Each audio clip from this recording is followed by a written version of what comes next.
Hey everyone, welcome back to another Mattel Jurassic World review. Today we'll be taking a look at the brand new Savage Strike Scutosaurus. I'm so happy to finally have this figure in hand. I've been looking so forward to the Scutosaurus ever since it was revealed at Toy Fair earlier this year. I ended up getting the entire case of Wave 3 Savage Strike figures. The wave consists of two Echoes, well, I mean, if you want to call it Echo, I have no idea what Mattel was thinking with that paint scheme. It really does not look like Echo. A repaint of the Stygimoloch, a repaint of the Styracosaurus, and the Postosuchus, which was available in Wave 2 of the Savage Strikes. I ended up ordering these figures from Amazon Japan. I actually bought these figures like late Tuesday night, and they showed up 2 days later. Today's Thursday. The whole case came to just about $90 with shipping, so that comes out to be about $15 a figure, which is really good considering these figures have not shown up in the US yet. They are barely popping up in other countries, so I am super excited to get my hands on these figures early. I'll leave a link in the comments to Amazon Japan if you feel like ordering a case for yourself. So anyways, getting back to the figure right here, let's just go over the packaging really quick before we crack open this beautiful figure and take a closer look. It comes in the new Primal Attack packaging, which we've seen a bunch of times already since the beginning of the year. You get your Jurassic World logo up here, Owen in blue as always. And since I got this figure from Japan, the writing on the front of the box is in Japanese.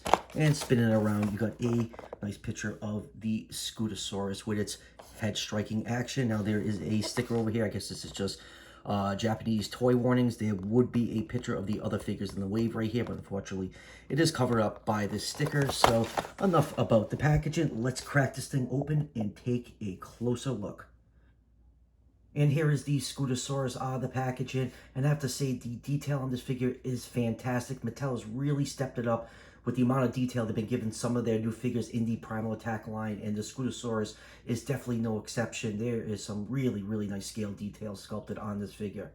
So a couple quick facts about Scutosaurus, because I'm sure many of you have probably never heard of this animal. Actually, this is not the first time that a Scutosaurus has been in a Jurassic Park toy line. It was originally supposed to be part of Jurassic Park Series 2, but unfortunately it saw a very limited release. I think only a very few number of Scutosaurus figures popped up in China, and that was it. It is a very hot collector items for people that collect the older Kenner Jurassic Park toys. It is definitely a very rare figure to find. As for the animal itself, this is not a dinosaur. It is a type of reptile. Scutosaurus means shield lizard. It is from Russia, lived about 265 million years ago during the Permian period, which is the period before the Triassic period. It was a herbivore, and it got its name Scutosaurus from all these bony plates or scutes along its back right here that form a type of body armor on this animal. So let's just do a couple quick measurements with this figure. This Scutosaurus is just about 6 inches long from that very tiny tip of the tail to the tip of the snout, and just about 2.5 inches tall at the shoulders right there. So Scutosaurus was just under 10 feet long.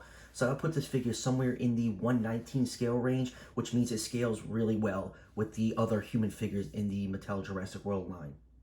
So let's zoom in and take a closer look at some of the finer details on this figure. The main body color on this figure is a maroon color, and then you have these very dark blue stripes painted along the body right here. You have more of that dark blue coloration on the face, and then you have a really deep purple markings around the eye right here. The eye is painted yellow with a black pupil, and then those spikes along the back of the skull right here are painted in white. And then turn the figure over, the stomach is painted gray, and since I have the figure turned over, here is the scan code. This figure does scan into the fax app as long as you have it updated, and I have to say it's a nice color scheme on here.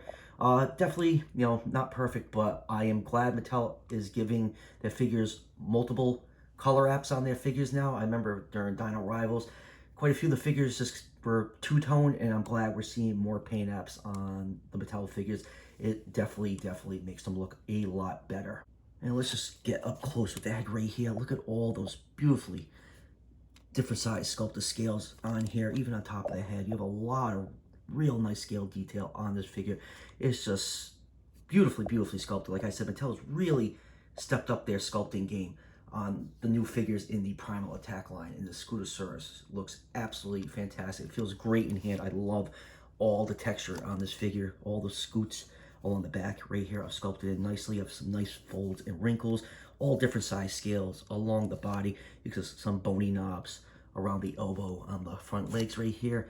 The front toe claws are not painted in. Same thing with the back ones. You got more of those bony knobs along the back legs right here. Then you have this very, very hilariously tiny tail right here. You got some more scoots sculpted along the tail right here.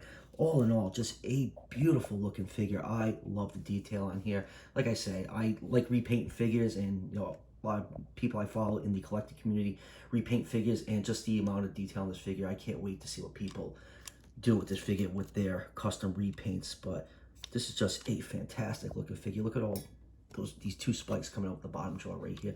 Just really, really nice looking figure. I'm so glad I finally got this figure in hand. It's definitely one of the best sculpted Savage Strike figures that Mattel has put out so far. Moving on to articulation, this figure does have basic articulation. The head can rotate from side to side, and it has a little bit of down and upwards movement. The neck right here does swing side to side, but that is tied to his action feature. The front legs can move forwards and backwards, and they're on a hinge right here. Very clicky, tight hinge, and allows you to swing up the front legs.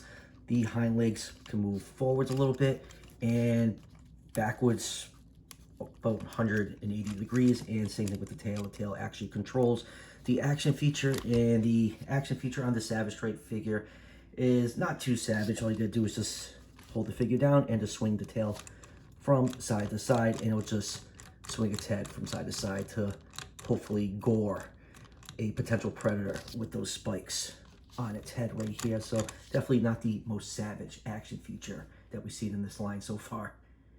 All right, moving on with comparisons. Here it is with one of the human figures. Here it is with John Hammond. And like I said, the human figures scale really well with the Scutosaurus. And here it is with another Permian animal. Here it is with the Dimetrodon. These two animals did not live at the same time or in the same place, but it's nice to see some Permian animals in the Jurassic World line. And here it is with the brand new Soundstrike Majungasaurus, and I absolutely love this Majungasaurus figure. I just recently reviewed this figure on the channel, and here it is with the Massive Biters Seats, another figure that has a lot of beautiful sculpted detail on it. Like I said, I just can't, stop praising Mattel for how much effort they're putting in these new figures lately. And lastly, here it is with the new epic roaring Tyrannosaurus Rex, and it absolutely dwarfs this Scutosaurus, another really cool figure that recently came out from Mattel. So, final thoughts on this figure. If you couldn't figure out already, I absolutely love this Scutosaurus. The sculpted in detail is fantastic. I do like the paint apps on it. I am very happy that we are getting multiple paint apps on the newer Jurassic World figures. It is definitely helping out the look of these figures with those extra paint apps. And it's just a very obscure animal, and I love how we're just getting so many obscure animals in the line lately. So yeah, this is definitely a must-have for your Jurassic World collection. So hopefully this figure, along with the rest of the wave, sees a very wide distribution. We all know the last few months with everything that's been going on in the world, new figures are pretty hard to come by lately. This country's getting this wave, this one is getting that wave over here, and everyone's trying to scramble and grab all the new stuff before it becomes hard to find, and the price skyrockets on them. So I really hope we see a wide distribution with all the new stuff. I hope everyone just has an easy time getting these new figures, because they are really great and they're definitely worth tracking down. And I have a feeling that we will be seeing these figures in the US relatively soon, because some of these figures in this wave have Camp Cretaceous packaging. I'm sure Mattel is going to want to get as many of these figures all over the place to ride that hype train once that animated series premieres on Netflix in August. I'll also be reviewing the other figures in the wave in the next coming week or so. So that will pretty much do it for the review. As always, if you're enjoying the content on this channel, show your support by hitting that subscription button just below the video. Each subscription helps out the channel tremendously, and it's greatly appreciated. And I'll see you guys for the next one.